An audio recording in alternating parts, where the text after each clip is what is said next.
How's everybody doing today? Today, we're going to be putting a thermal edge on a stone. Basically what that is, you got these tops and edges here, kind of rough, kind of look naturalized. What it does, you see here I cut with a saw because I have to make these 22-inch out of 24-inch stone. You see the saw cuts? Kind of ugly, right? You don't want to leave that as a finished edge. These are going to be finished edges on the cap of a wall. There's pillars, and I've got 19-inch pillar, and then I want 22-inch block cap on top of that, because 22 minus 19 is about 3, and that's going to give me about 1.5 inches overhang on either side. But the veneer varies. It's a very natural looking veneer. So I'm going to go about 22. I didn't want to go all the way to 24 because this way they're 24, and if you did 19 in the middle of that, it's, you're going to have a huge overhang, which you don't really want. So, all right, well, we got oxygen, acetylene, which is making it a little bit difficult. Propane is better because it's not as hot. And we're looking for quick heat. We don't want to superheat these stone. So the issue here is, if you superheat the stone, you're going to get pockets. You see there's little waviness here. That's because I went in a little quick. The acetylene will make pockets quickly. You see here, this one came out pretty good, but I did a blowout because I superheated that corner. The same thing can happen here in the edges and here. Is if you superheat, you're going to blow out your edges. So to me, they're not perfect, but they're going to definitely do. At the quarry, they did this.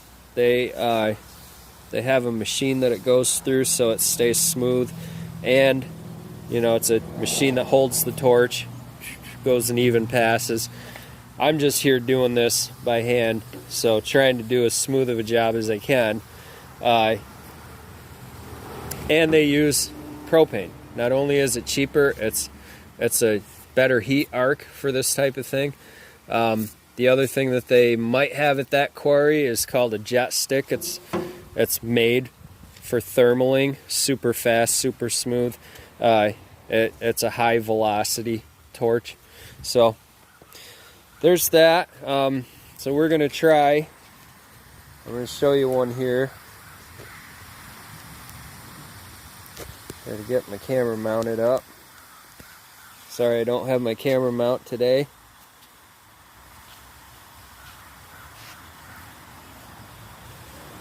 Oh, it's not letting me zoom. Alright, well, I always wear ear and eye protection when doing this because the torch throws out these really hot little pebbles, bullets.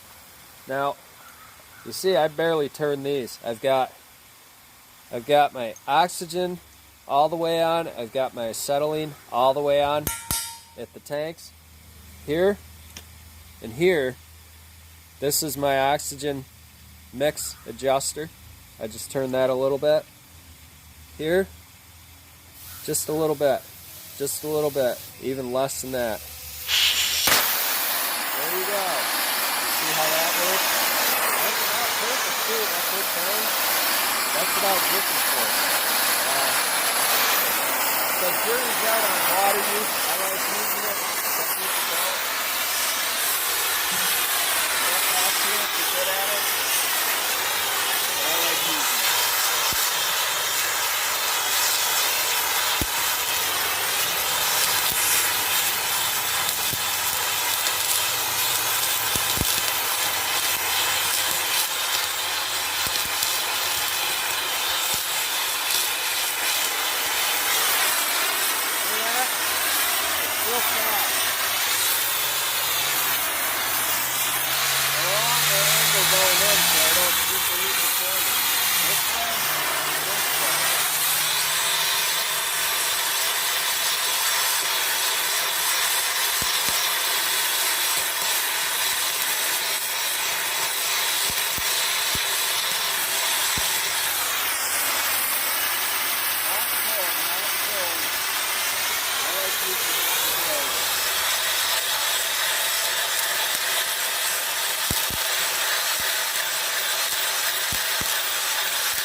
Pretty cool, huh?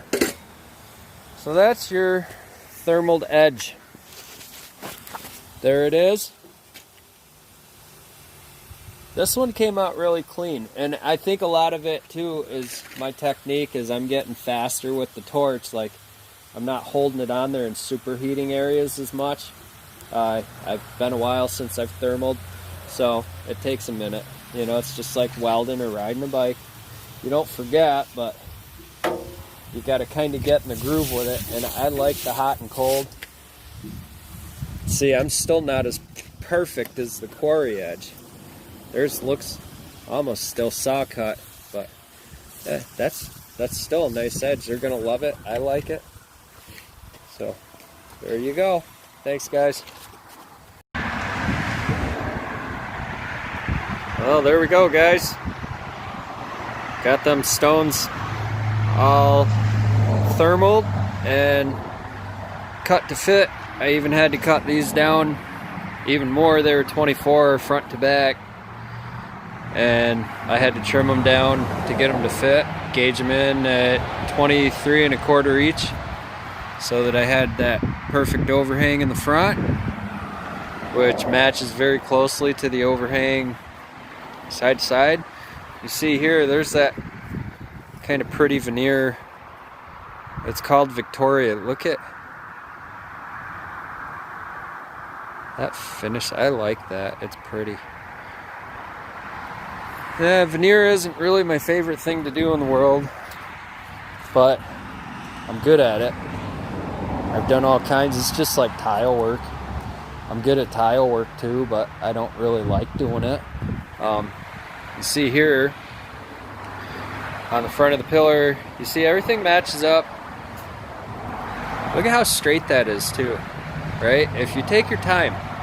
I took my time to cut these, gauge them in real tight. The wall itself, this actual knee wall, is not straight at all. I've had to try to steer it in as I was putting in my stones, even in the middle.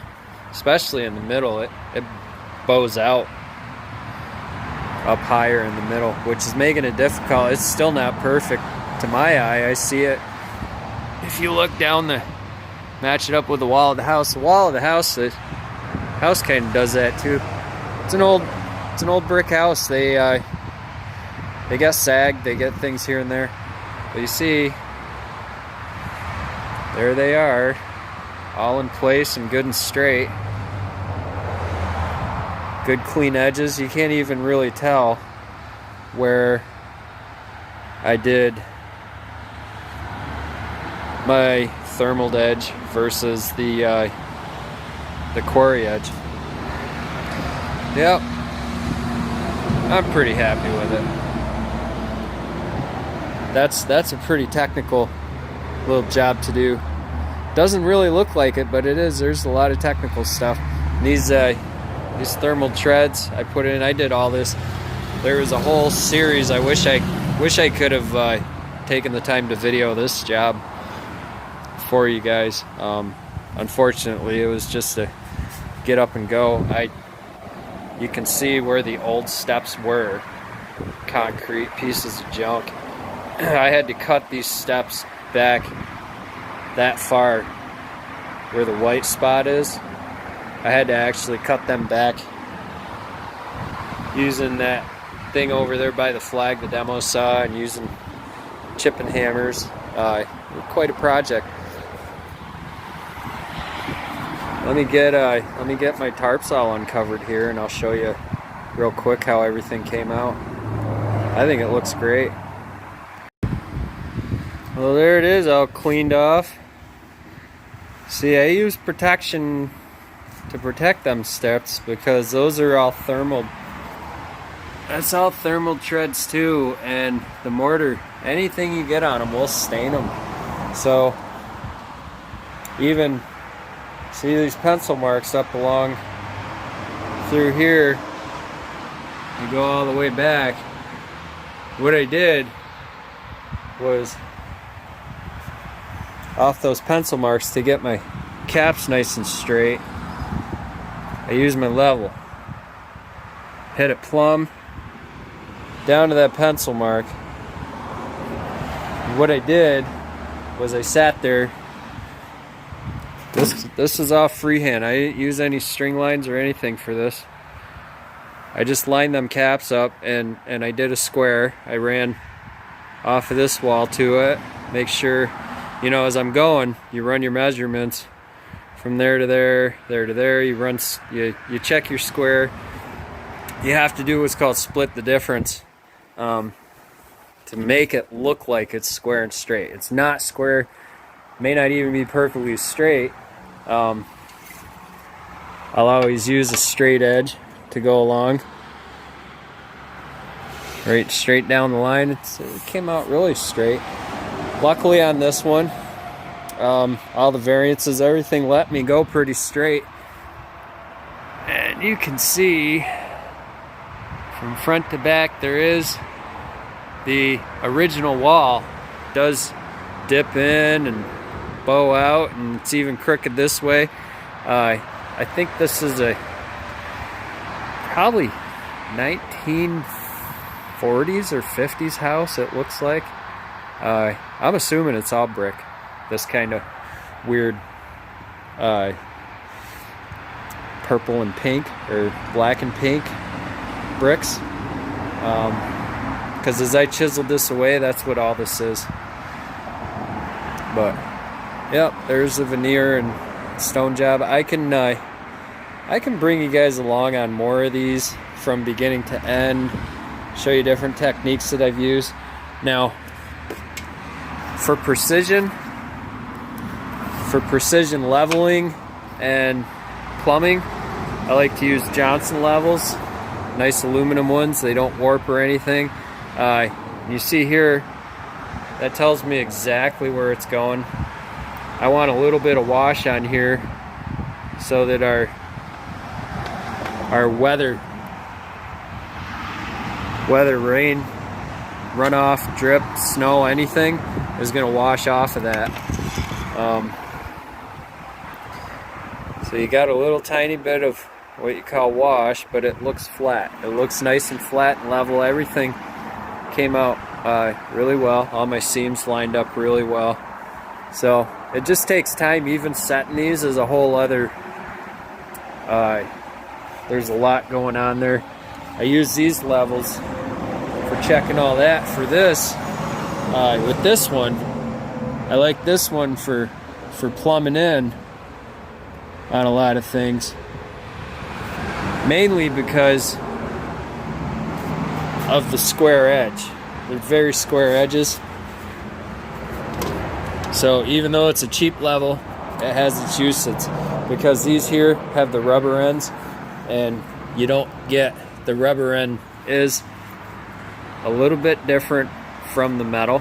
It's a little bit in, and like this one here, that one's rounded, so to actually get a clean pencil line across the bottom of that level when you're down in here is pretty difficult. You see where I use the 4-foot, it's making rounded marks. So then I have to keep in reference where about I am. So I took that 4-foot level and laid it this way from mark to mark due, just to check, make sure all my marks lined up, every mark lined up along that at the edge of every step. So then I went off of the very corners of every step. So there's that. Little quick tips. There's a lot of other things. I had to mark on the wall there. Marked on the inside of the stone. Then I marked all my joint lines underneath, all the way back. So then you make all your points of reference wherever you can, even down here on the pavement. Had a mark there, mark there. You want to mark all your parameters, keep measuring, get your tape measure, put another block in here, another piece of corner, you know, just so it visually helps you out. Where's that guy gonna go? He's gonna go about there. So a lot of fussing around, but that's how you get them to come out good. Quick, simple tricks, quick, simple tips. You know, I like to always think about what I'm doing. I like how I do the veneer. I don't sit there and overwork it, and I think it comes out very nice the way that I do it. Pretty quick at it. Yeah. All right, we'll talk to you guys later.